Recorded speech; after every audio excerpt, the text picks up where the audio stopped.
Asad Rehman is the head of International Climate for Friends of the Earth. He's also on the executive committee, elected member of Friends of the Earth International, and he's co-coordinator of the global campaign to demand climate justice, alongside Liddy Nakbel, who spoke at our recent lobbying event in Buzzwell's Hotel, for those of you who were there. Asad told me that he's been active in social justice issues for over 30 years, which means he started when he was about 5. Bit of a shock. I had to tell her how old I really am. He was about 10 he started, actually. So please welcome Asad Rehman.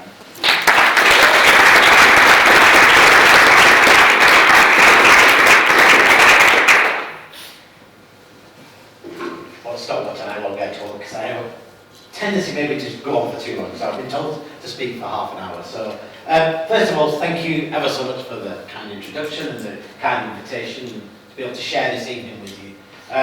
Particularly thank you, of course, to Oisin and Heather and Cara for the invitation, and for yourselves to come this evening on what looks like a very lovely evening out there tonight.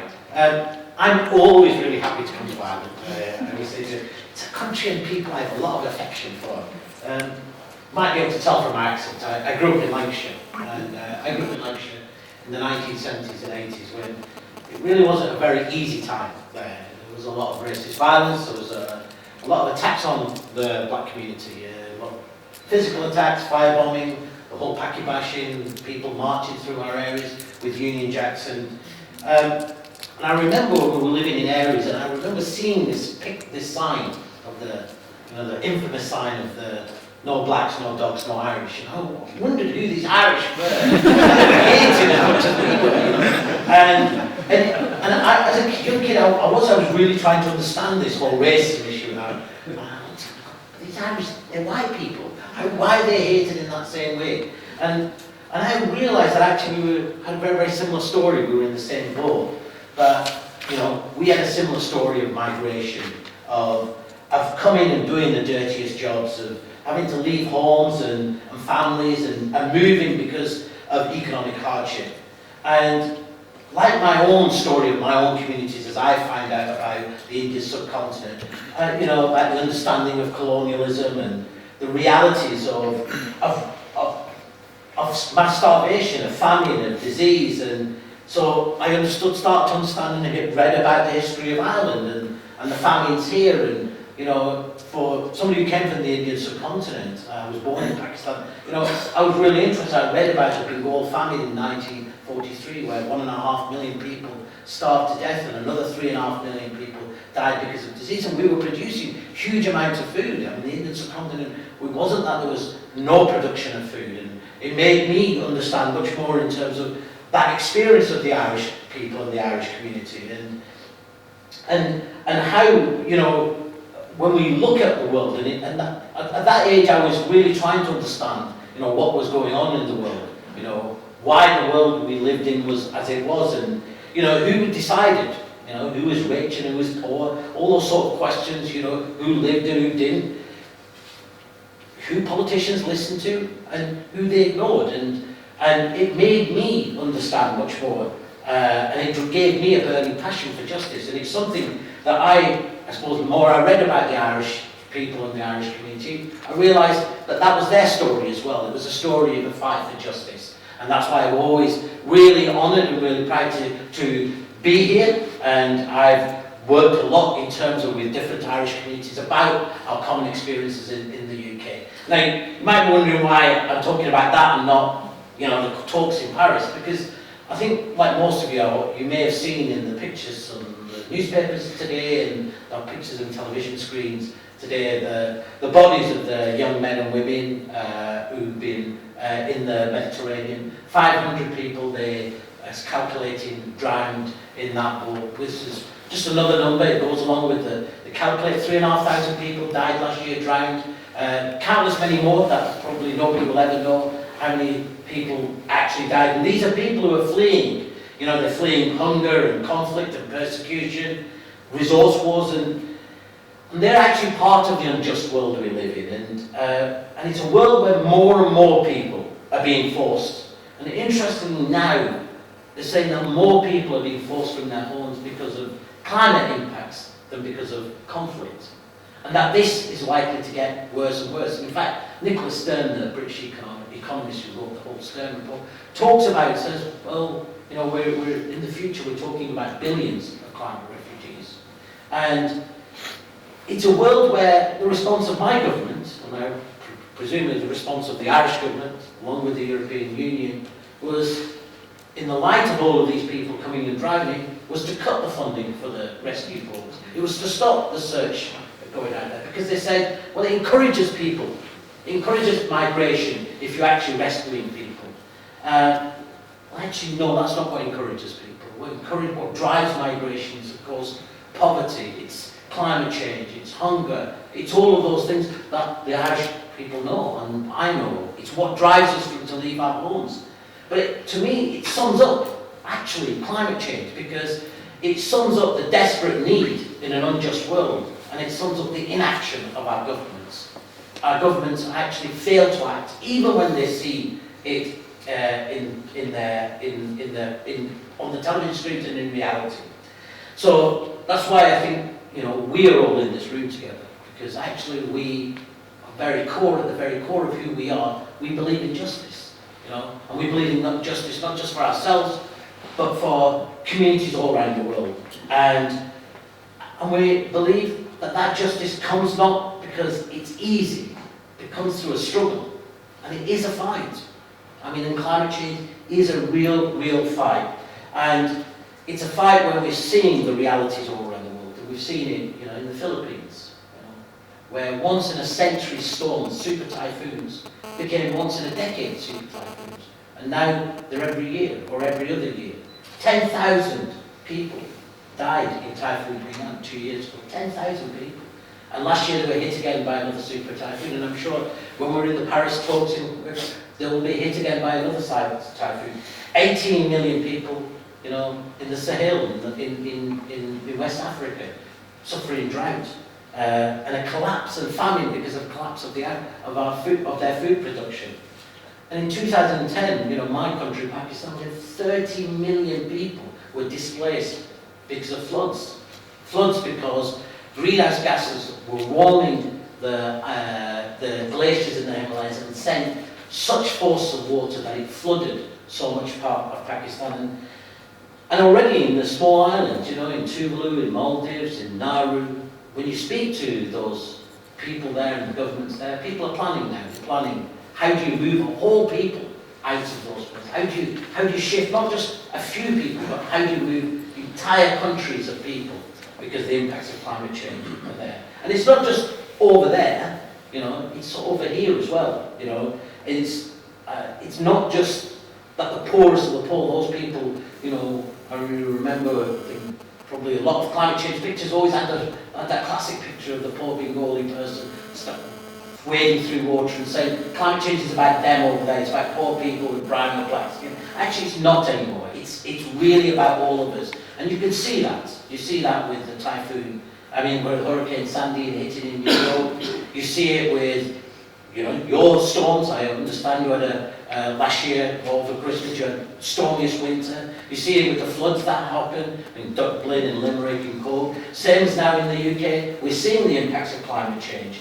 And they're happening, and they're happening everywhere. California at the moment is suffering a drought that they are talking about is potentially going to be decade-long drought. Potentially a decade-long drought. And this is California, which produces something like a third of food in the United States. I mean, it's a huge food basin, and it's being affected by droughts. And these are happening now also in the richest countries. So, I don't want to point this harrowing picture, but I think the first thing you actually need to do when you talk about climate change is actually be able to tell the truth. And I think that's one of the problems that we as a movement have faced. We haven't actually told people the truth. And people aren't stupid. I mean, I always say, you know, you do that taxi driver test, you know, when you have a conversation in a taxi about it, and people will tell you, the weather's weird, things are weird, of course, everything's changing, isn't it? You don't need to be a farmer now to know that actually the seasons are changing, how the food impacts on people's food production. People see it and sense it and they can tell it. And in that, we are facing a planetary emergency, absolutely. And we should be much more truthful about that. And it is a crisis of all crises, because all the injustices in the world are all worsened by climate change. When you talk about inequalities, social and economic injustices, political injustice, each and every one of them are worsened. And we're in a time, well, last year was the warmest year on record, and I'm not a betting man, but I'll put you a bet this year will be the warmest year on record. I don't know if you saw last year in Australia. In Australia, the weather map that you have, and you have like the red and then slightly amber, and it goes about temperature. They had to create a new colour, a brand new colour, because the temperature in Australia was so hot that it had never ever been on a weather scale before. They created a new colour out there. Now, governments aren't stupid, they know this. They know the scientific data. They've seen all the evidence. In fact, they've seen all our reports, and Friends of the Earth, in 1978, Friends of the Earth ran the world's first ever climate campaign. In 1978. So we're still fighting, and I think probably we could fill this whole room, with our briefings and reports, probably the whole hotel, with all the reports and briefings that we've done to governments showing the evidence of climate change, saying what needs to be done, how it needs to be done, and really advocacy, and a belief that governments acted rationally would have solved the climate crisis, then really we would have solved it already. So I think the idea that actually all that we need to do is tell governments to act, and then they would act rationally, has proven not true. In fact, despite all the evidence of the impacts of climate change, we now know that we're heading towards a warming of the planet that's going to be between 4 to 5 degrees warmer. Now, she mentioned that IPCC, the world's climate scientists, when they did their fifth assessment report last year, they said, without additional efforts to reduce greenhouse gas emissions, scenarios resulting in temperature increases from 2.5 degrees to 7.8 degrees are projected by the end of the century. And their working group on impacts said that such a level of warming would dramatically intensify the international crisis of hunger and poverty by 2030. So, frankly, our climate inaction is going to push us past tipping points. And when we get past tipping points, we are going to get towards runaway climate change. We're going to see increasing melting of the Arctic ice shelf, the sea level rises, the dieback of the Amazon jungle, impacts on our food, how we produce and consume food, and of course the 300,000 people that the UN says die every year from climate impacts will soon become millions, if not more. And the World Bank, not that most revolutionary of organisations, published a report last year where they said that on their current pathway, emissions pathway, they projected by the end of the century that the planet would only be able to sustain 1 billion people, and that in a very precarious way. So, when we're talking about that this is a planetary emergency, it genuinely is a planetary emergency. And so what we need to do is fight it like a planetary emergency. And we, she mentioned I'm on Friends of the Earth International's executive board, and for me, as somebody who believes in justice, I think we are in the right place and we're in the right structure and the right organisation. Because Friends of the Earth International, is a network that connects people in both the north and the south. In fact, many of our Friends of the Earth groups are located in the global south. They're at the front lines.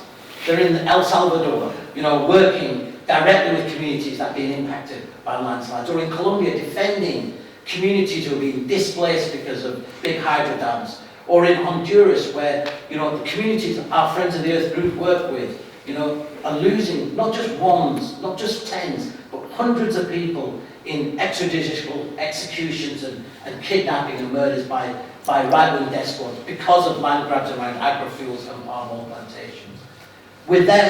We are actually in a place where we do believe in the connecting of the local to the global, of understanding how we can connect, and that's why Friends of the Earth International, together with 100 governments, talks about actually what we must do is stop temperatures from breaching 1.5. Not 2 degrees, 1.5.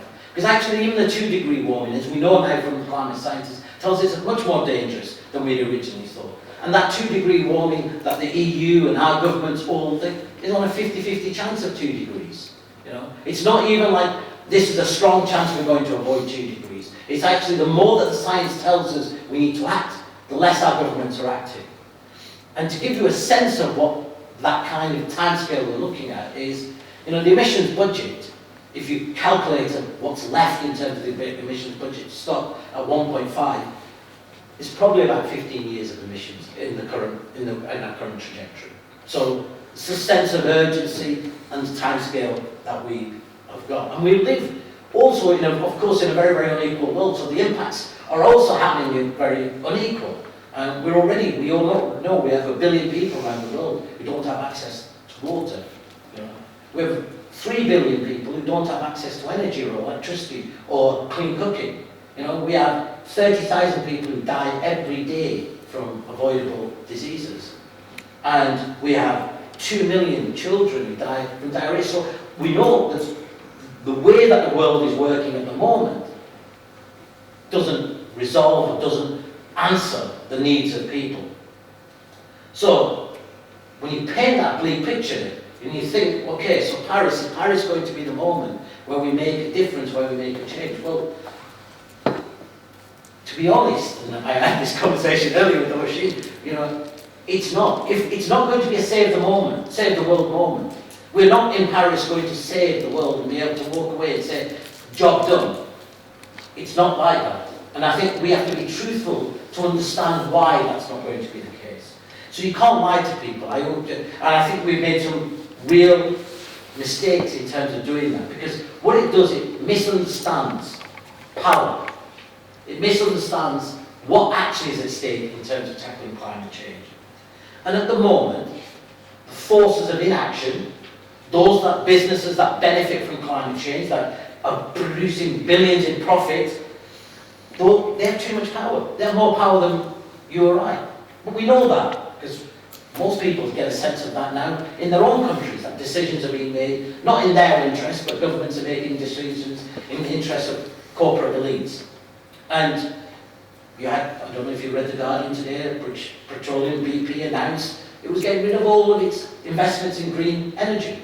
It was focusing primarily on fossil fuel extraction. They made a business decision. Exxon was much more blunt a few months ago. It told its shareholders, don't worry, there's absolutely no threat to us that of our fossil fuel reserves we will not be able to exploit them or bring new reserves on tap. What they said was that the pressure from governments was not going to be forthcoming. And you've seen even like companies like Chevron were actually suing countries like they're suing Ecuador for saying you have to stop the exploitation or the drilling of oil in the Amazon. So, in reality, we know that governments actually aren't really serious about stopping temperatures at 2 degrees, because really we're talking about a business model, and that business model is being threatened. So, I work at the climate negotiations, and I always say to people that one thing when you see in the negotiations is that the negotiations are not about climate. They're not about the environment. They're actually about political economy. That's what they're really about. They're about which countries are going to have power, which countries aren't going to have power, who's going to have the most wealth, who won't, how do you divide what's existing resources, whose way of life is going to be protected and whose isn't. And fundamentally, what they're deciding is who's going to die and who doesn't, who's going to be displaced and who won't be. And it's really a symptom, the climate negotiations are a symptom of our broken economic system. Because what's happening there is what's happening around the world in everything else. And it's where profit and the pursuit of profit is number one. Where the approach to tackling climate change is not regulation, it's deregulation. Where the approach to tackling climate change is to say, let the market sort it out. It will sort it out sometime. Or cross your fingers and somewhere and somebody will find a techno fix at some point, but let's keep on as business as usual. And we live in a world where we understand that now, and more people understand that, because they understand it because they saw what happened with the financial crisis. crisis. It was understood that actually when a small number of people gambled our futures in the financial crisis, and then we bailed them out, it was us as ordinary people who paid the economic price for that in austerity. People understand that now increasingly, that that's a very, very similar thing is starting to happen around climate change. And in that, I think, lies not just the problem, but actually maybe some of the solution. Because really, tackling climate change is a fundamental issue about power. It's about, we have to build more power. And that, first of all, we have to accept that actually at this moment, we're not strong enough. Not that we're not strong enough in terms of overall power, but we're not strong enough in terms of power in the climate movement. And that is because we made some mistakes. We made some really bad mistakes, and it's useful for us to understand those mistakes as we move forward. We talked about climate change as something that really wasn't about now. It was about our children, or our children's children. We took away any urgency about it. We talked about climate change about being, as I've just done, about degrees and parts per million and percentage cuts. You know, you needed to be either a climate scientist or such a geek to understand that. But most ordinary people had no understanding what you were talking about. We alienated the majority of people. We alienated what potential power we actually could have harnessed in our struggle. We even talked about polar bears. I'm all for protecting polar bears. But we didn't talk enough about people. And we didn't talk enough about making people understand that climate change was not just about polar bears, but actually it was about real people, real communities all around the world. We didn't talk about that, making that empathy, that connection of people to people. We talked about a crisis, and when we did talk about crisis, we said to people, it's really a crisis, change your light bulb. But we did. I mean, we told people, it's going to be a catastrophe. Now the only thing that you can do is change your light bulb, maybe shop a little bit better, be a bit more of an ethical consumer, and that was it. People aren't stupid. That's not the way you build a movement. That's not the way you empower people. That's not the way you make people understand how they can actually work together to change something. It actually alienated people. It depoliticized people. And we talked about climate change, like I've just done, about how horrible it was. But we didn't actually talk about it as about the positive vision. That actually, by tackling climate change, we could build a better world, a more equal world, a healthier world, a cleaner world, a more sustainable world. That actually we have real solutions to climate change. You've heard, I mean, in food production, we know the solution.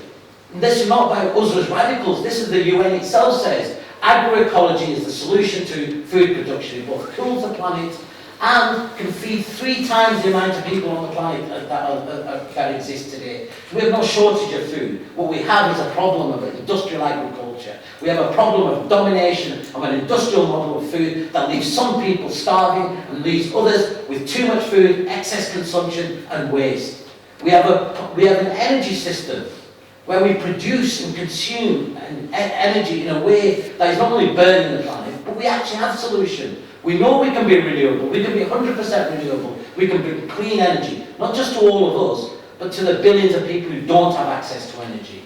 We could produce and have decentralized community energy systems. Systems which we all know that when you have those decentralized energy systems, it strengthens our communities, it brings more cohesion, it makes people feel much more connected, it builds better communities, happier communities, more connected communities. There are all sorts of benefits that come from that, and more productive communities. We talked about climate change as if sending a postcard or even clicking a button was going to be it. You know, that was the level of, if you did this, that was going to be the level of advocacy. And actually, it's not. You know, if we really want to talk about power, and I'm talking here to you all because you are, I think, you know, the people, the engine of this building, this new movement. We have to be much more honest about how we talk about power, how you have to build it, and how we can use it. And it's not that we just don't, as I said, have the solutions or the vision, because we do. there are many of the fights that Oisin's named are the right fights. Yeah? So we have to deconstruct climate change. Climate change has got to stop being about climate change. It's got to be about a fight about energy. It's got to be a fight about food. It's got to be a fight about justice. Those are the three pillars in which climate change can be fought and can be won. And when we unpack climate energy, we have to have some real concrete demands that we all can connect around. That means a ban on new dirty energy project. That connects our fights against fracking here, but it also connects the fights against coal in South Africa, or oil exploration in Norway and Croatia. It connects all those fights. We have to fight against the fact that $500 billion to $1 trillion is handed out by our governments to dirty energy corporations every year.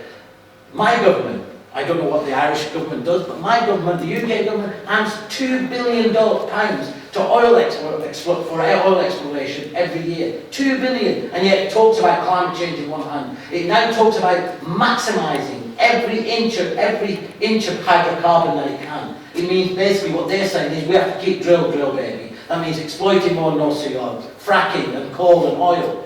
You can't do that whilst we're facing this crisis in planetary emergency. It also means that we have to talk about justice for people. And it's no good for us just to say, well, we all need to do this, because there are actually people whose lives and livelihoods are connected to dirty energy. And if we want to build the kind of power that we need trade unions on board. That means we have to talk about just transition. We have to talk about impacted people, and impacted people are not just the victims of climate change in terms of that, but they're also the people whose lives and livelihoods can be affected or are being affected. We have to combine those people. At the moment, the unequal world that we live in, the 1%, as some of us talk about, that got popularised. You know, Oxfam did a report, I think, earlier this year at Davos, and said, if the current projections continue, that 1% of the elite is going to own more wealth than the whole 99% combined. That 1% is just incredible. At the moment, 80% of the world's population, 80% own 5.5% of the world, of global wealth. So it's not a question that we haven't got the money. In fact, we do have the money. We have trillions of dollars that can be found. As I said, we found trillions to bail out the bank. We found $9 trillion to bail out the financial system. Only a small percentage of that is actually needed to tackle the climate crisis. A small percentage. So we have to talk about really concrete ways of talking about people's demands. And these people's demands, that I talked about in terms of energy, food and justice, are what Friends of the Earth are trying to bring to the table. We're connecting our movements and our Friends of the Earth groups in the global south and in the global north. We're trying to amplify and echo. So when people are fighting here, they know that they're part of a global movement. Because that's important. Because when you fight, if you're in your own little town and village and you're fighting, you think that the power you're fighting is immense and you're isolated. But when you know that you're part of somewhere else, it's why you're all part of Friends of the Earth. Because you want to know that you're part of a bigger network of people. And you're all trying to fight the same thing. Well, we can be part of a much bigger global movement. And we are part of a much bigger global movement. We have incredible movements out there. Incredible movements working around food. Incredible movements working around energy.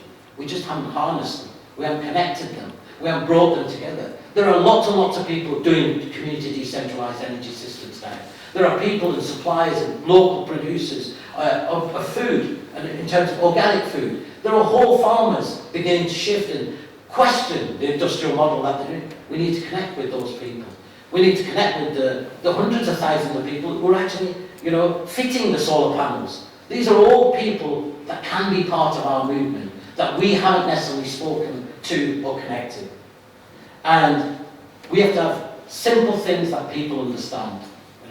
There are a million things that we can do around climate change, and we all need to do. But if you're going to go out to people and say, join this movement, the reality is, if you go with a menu of things, people don't understand what you want. I think we have to be much sharper and clearer. So we have to have a ban on dirty energy projects. We have to stop taxpayer handouts to dirty energy corporations. We have to support community decentralised energy systems. We have to have warm homes for people, energy efficiency. Those are demands that are concrete, that make and connect with where people are and fights are happening. On food, we have to defend the right to food and water for everyone. We have to stop the land grabs that are forcing millions of people off their land, and we have to support solutions like agroecology. We have to bring justice for impacted people, both in terms of just transition for workers and those already being impacted by climate change. And we have to build power. Our solutions, they're all going to upset business as usual. That's the point of our solutions. So, but they are going to lead to a more just and sustainable world. But they're not going to be easy. And that's why we've not been able to solve climate change, because actually the opposition to this moment has been more powerful than we are. But that's beginning to change. And it really is beginning to change. And I work a lot with people all around the world and Friends of the Earth groups, and I'm telling you, everywhere it's beginning to change. Whether it's the students in the United States now who are occupying university campuses and disinvestment, or it's local communities like here in Ireland, or the Wales that have got a moratorium on fracking and now going for a moratorium on coal, and potentially going to be the first country in the world that is going to put all fossil fuels out of, going to say no to all fossil fuels. A country with substantial reserves of fossil fuels that is going to say no. That really shows we are winning. We are beginning to win. And to win doesn't take... We've won before. We need to look behind. We need to look at how we won before. Some of us in this room, I presume, were involved in the anti-apartheid movement. We understood how we fought there and won, how we build a movement, how you build a movement that's local in one level and global, how it connects together.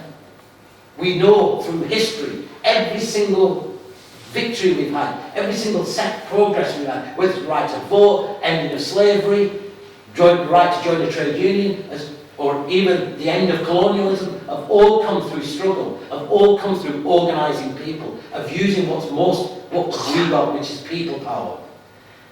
So, we have to know, first, we need more people. We need a vision to get more people. We need to connect our fights, better connect our fights. We need to tell the story of our fights better. We need to tell the story of our fights to each other, but to other people as well. We need to tell the story of other people's fights to ourselves.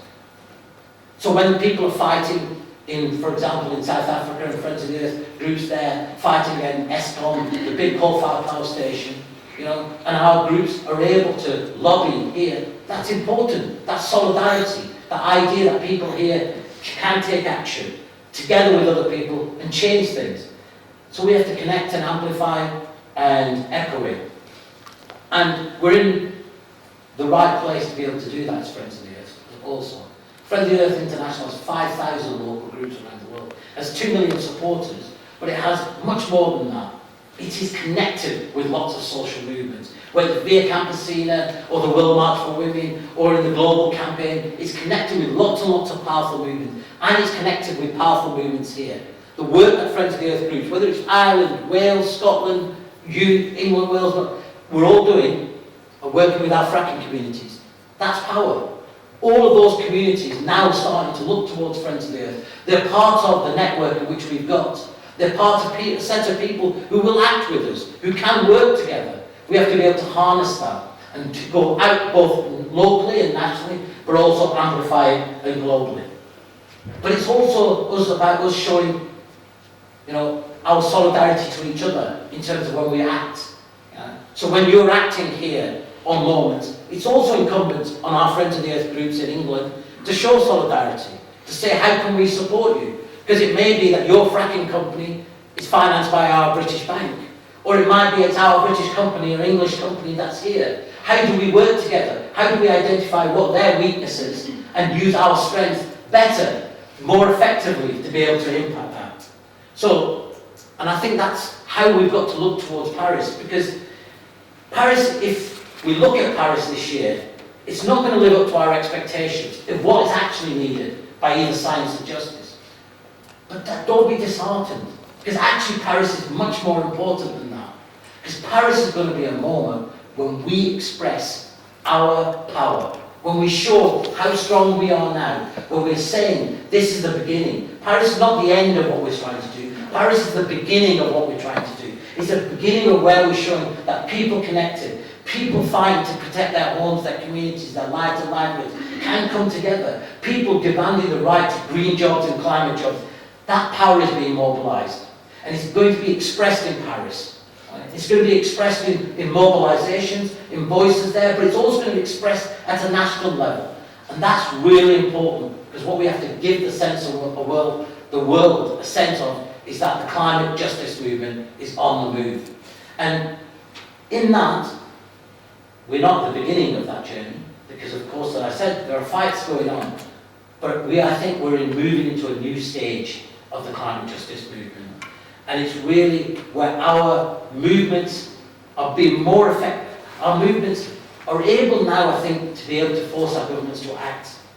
And they're able to force our government to act in little places, in little ones and twos at the moment.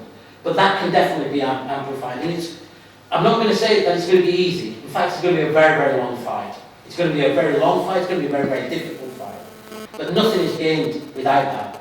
And when I was coming here, I was just reminded of something when I was 16 and I was at Sainsbury's, I worked at Sainsbury's, and I remember I read a paper, in a newspaper, and I read the story of the shop workers at Dunnes, the 12 women who refused to handle apartheid through and went on strike for 3 years. And I went back the next day with my friends at Sainsbury's. We organised a picket in solidarity with the Dunnes workers. They probably didn't know that we did that. But we organised a picket outside the supermarket. We said, we're not handling South African goods. And I remember, years later I met them because I was very active in the anti-apartheid movement. And I remember, and I told them the story how I was a young kid, I was so inspired, and that was really amazing, why did you do it? And they just said, well, it was the right thing to do. We were people, we wanted to show solidarity with other people. We understood their struggle, and we had to act. And it's the right thing to do. And really, that's what we've got to get to. That climate justice is the right thing to do. It's how we've got to show people that actually joining us, we can make a difference. Those 12 women made a difference. They inspired a whole new generation of people to realise they had power in their hands and they could do something. It's our job now to inspire millions of more people to join us, because we've got the vision, we've got the right strategy, and we've got the belief that we are going to win. And friends, I really genuinely believe we are going to win. Because everywhere I go, I see incredible people like yourselves. People who are working on the ground, at the grassroots, really inspired people, making a difference. We just need to be more connected. We need to harness ourselves and amplify our strength. So, happy birthday to Friends of the Earth Island over this last 10 years. And I really hope that in the next 10 years, we'll be stood here and celebrating not just the end of climate change, of the climate crisis, but the beginning of a better, more sustainable, and more just and more equal world. A world where all of us are going to be much more happier with, and a more just world. So thank you.